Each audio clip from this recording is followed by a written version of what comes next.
right, there we go. After some technical difficulties, don't you worry, we got it right there. My name's Cameron George, National Ambassador for Ardbeg Whiskeys here in the United States. Apologies about the technical difficulties. It seems like every week there's something, but they can't keep us apart. They won't keep us apart. Whiskey Through Food, episode number whatever it is. Today's episode I'm going to call Too Much Sauce because we're going to be talking about applesauce today. One of my absolute favorite snacks as a kid when I was growing up, lots of applesauce around my household. My mom made sure to keep that refrigerator stocked full of applesauce because I was going through it like crazy. I don't know about you all, but my favorite variation of applesauce was actually treetop. So that's what I opted for. Treetop organic applesauce. Let's bring that nice and close to the screen there. Treetop organic applesauce.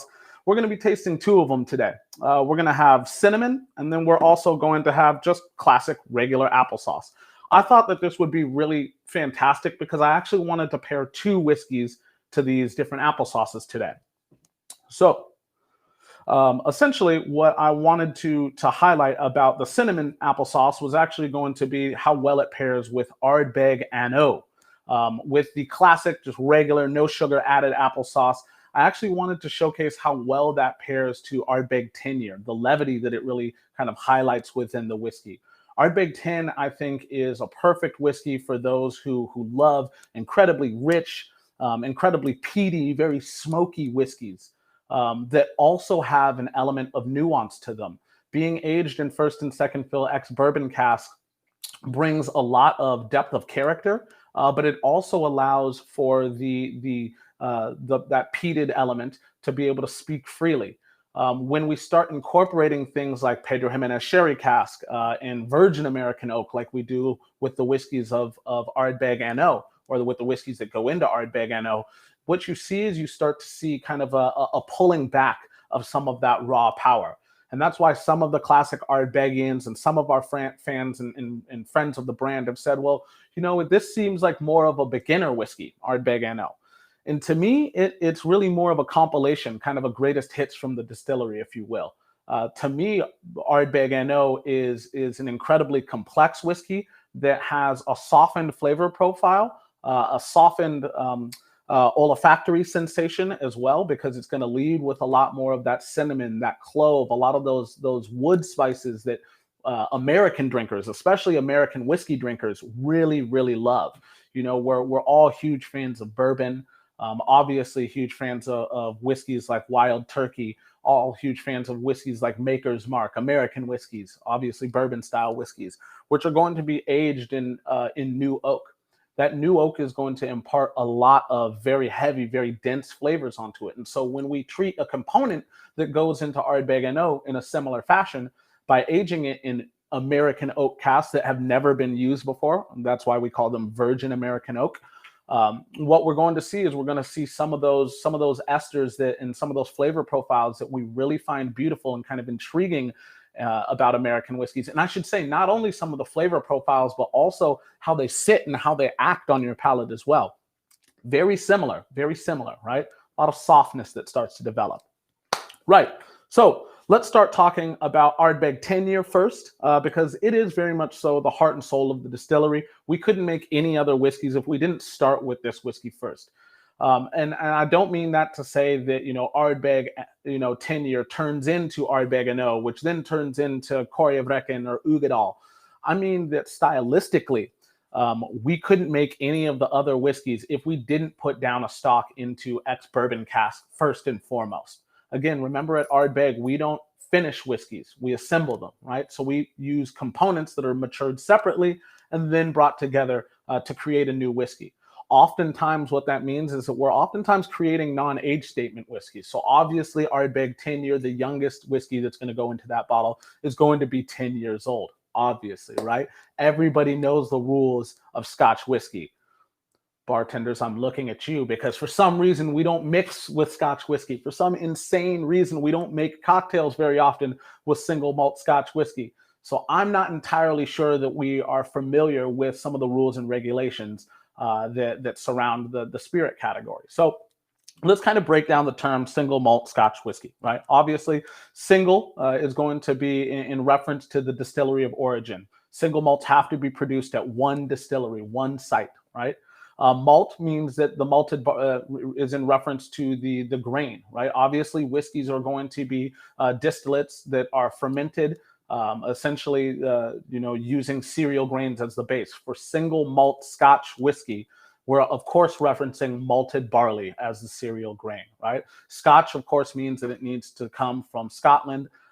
And whiskey obviously is in reference to the overarching kind of family that Scotch whiskey sits in. Actually, I would say the overarching family that Scotch whiskey reigns over, because obviously single malt Scotch whiskey is the most prestigious whiskey in the entire world. And there is no finer whiskey than Ardbeg, especially for us peat heads, right?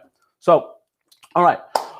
Within that, now we know that anytime we put a number on the outside of a bottle in the Scotch whiskey world, in the single malt Scotch whiskey world, that is representative of the youngest whiskey that can possibly go into that bottle. When we're creating whiskeys that are non-age statement whiskeys, or as the industry likes to call them, NAS, right, for an abbreviation, what that's going to tell us is that legally we don't have to disclose the age range of those whiskeys, right? Because we're not age statementing the whiskey on the outside of the bottle. But we do also know that those whiskeys need to be at least 3 years old to be considered a single malt Scotch whiskey, right? Bare minimum age. Oftentimes, distilleries have classically aged whiskey for 3 years and a day, right? Scottish tradition, right? So let's go ahead and start talking about some of the flavor profiles that one might be able to pull out of a whiskey like Ardbeg 10-year, one of the most decorated whiskeys in the world, and actually the most decorated 10-year-old whiskey in the world, right? For me, when I dive into a glass of Ardbeg 10-year, it's very similar to kind of me taking a jaunt or a walk around the distillery. I think that Ardbeg 10 does an incredible job of evoking a lot of the flavors, a lot of the aromatics, the aromas that you're going to smell when you're walking around on Islay. Islay is one of the most glorious and incredible places on the planet. Once you step foot off of that plane, off of that ferry, you know that you've made it to some place that is incredibly important. You can feel the vibration of just like cultural relevance that it has to the tradition, to the history of the island and the people that live on it. There's this inextricable link between the people, the inhabitants, and also the land, the terroir itself, right? Which I think is absolutely incredible. It's not too often that we see spirits that are so representative of the place that they come from, the place of origin. When you walk around on Islay, the second you step off of that plane, immediately you're hit by this wave of euphoria, obviously, because you've made it to one of the most incredible places on the planet.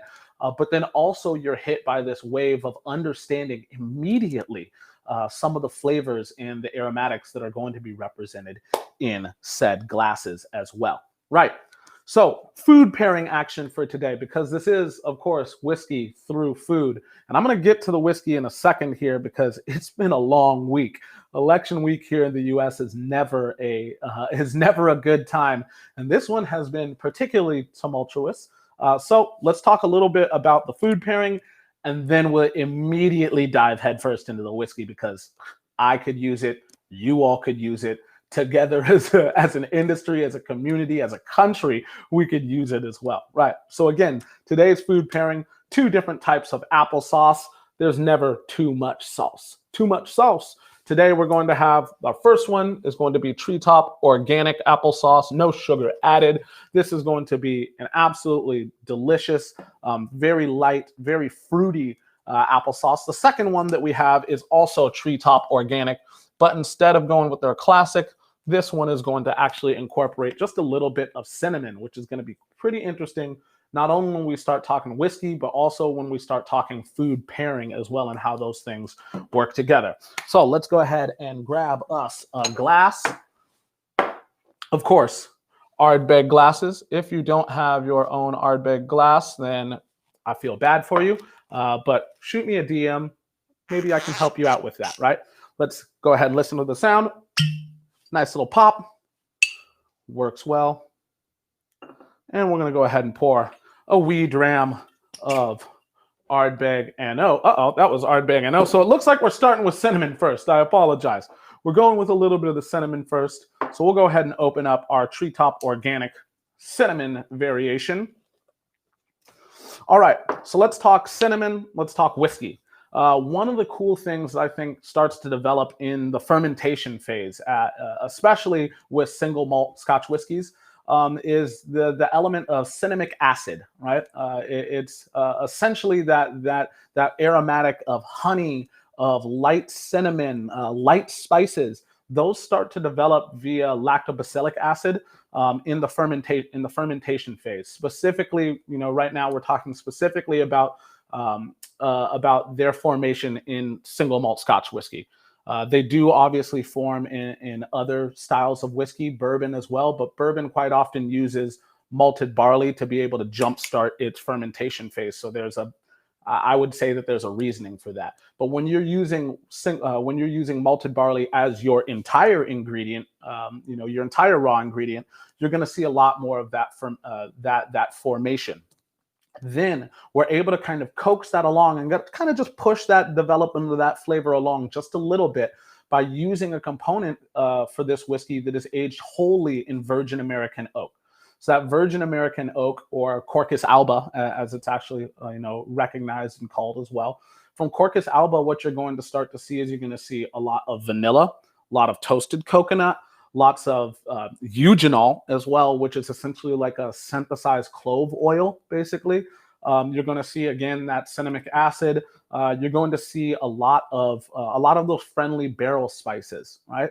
So when we start thinking about how that component would work with some of the raw power that's able to be showcased from whiskey that's being aged in first and second fill ex-bourbon barrels, because again, remember, that previous occupant has pulled a lot of those flavor profiles immediately out of the oak, right?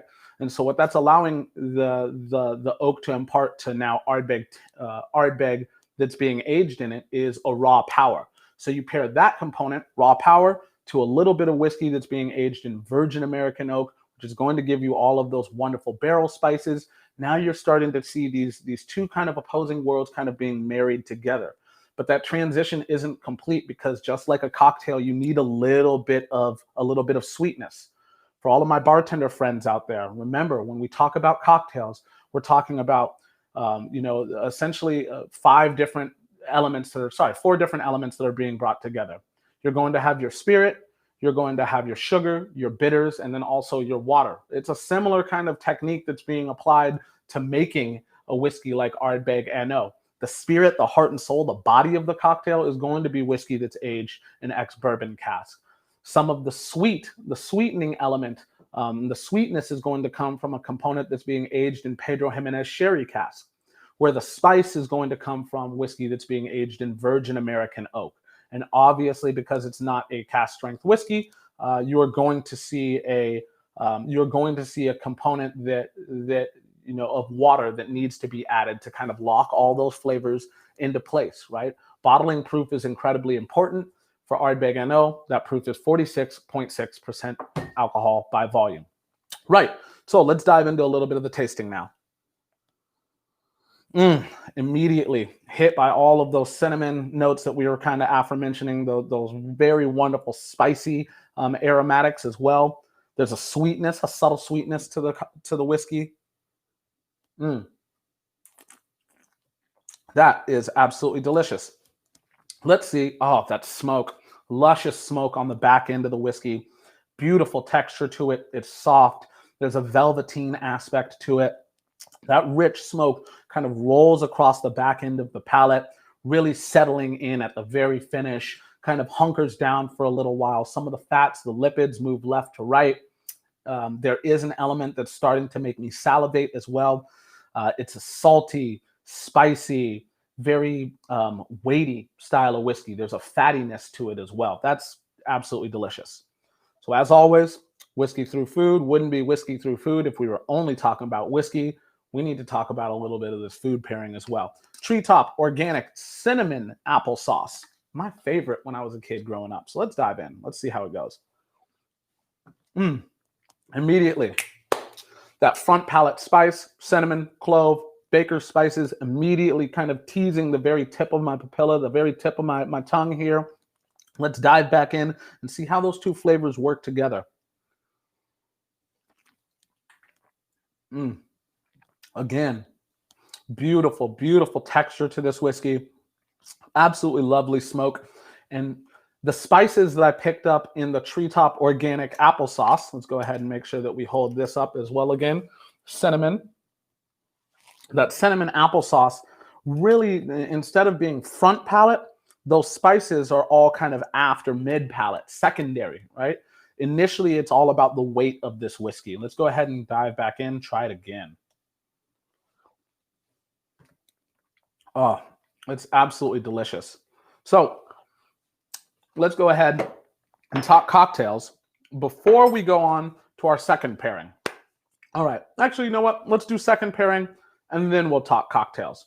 So second pairing, we're going to go with organic. This time, organic Treetop, natural flavored, just applesauce, no cinnamon to it.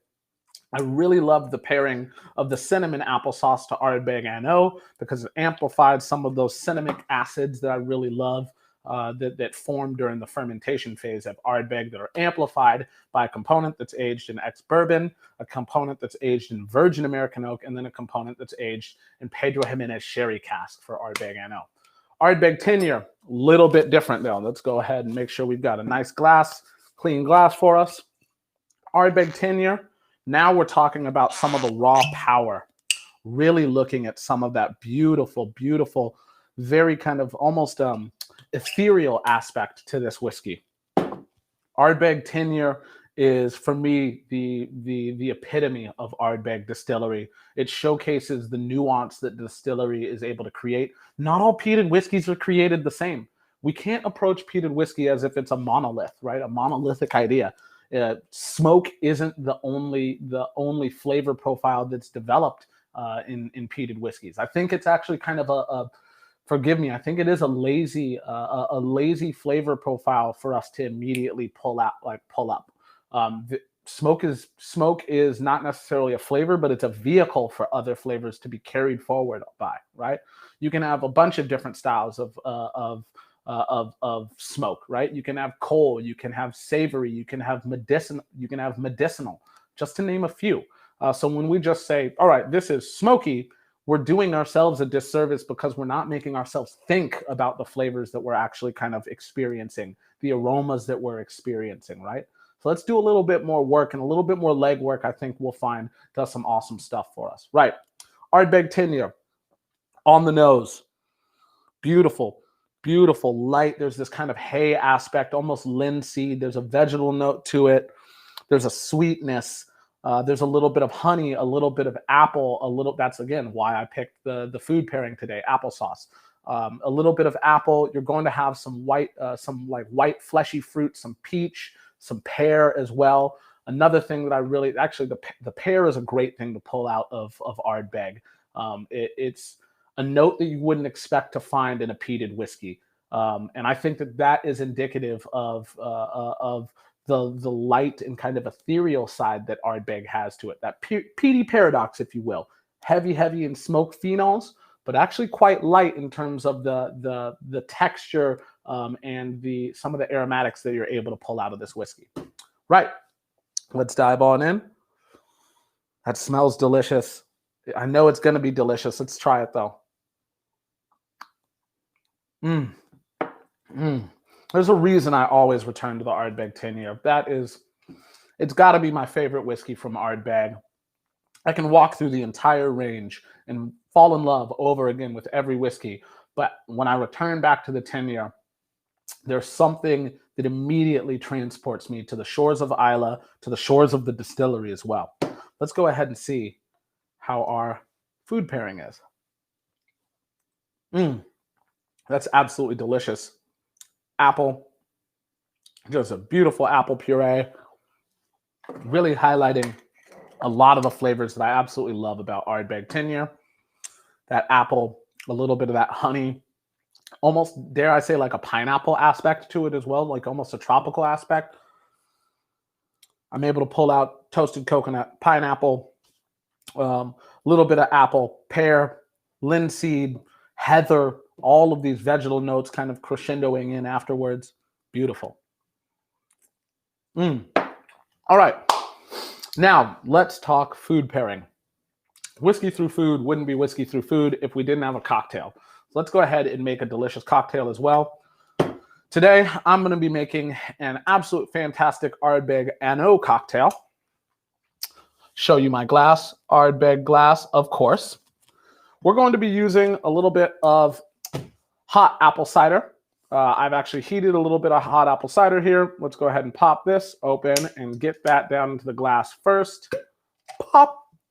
And unfiltered apple cider, nice and hot. We're just going to go ahead and fill this up a little bit. I'd say that that was probably about 6 ounces, 6 to 7 ounces. Again, drinking whiskey outdoors is incredibly fun. There's something primal about it, and I love that. So I always make sure that I have a thermos that I can transport hot drinks in.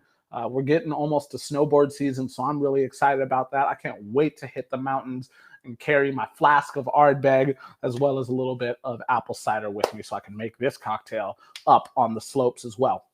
Now, what am I going to throw at this cocktail or at this apple cider to really kind of elevate it a little bit and kind of awaken some of the flavors that I love about Ardbeg?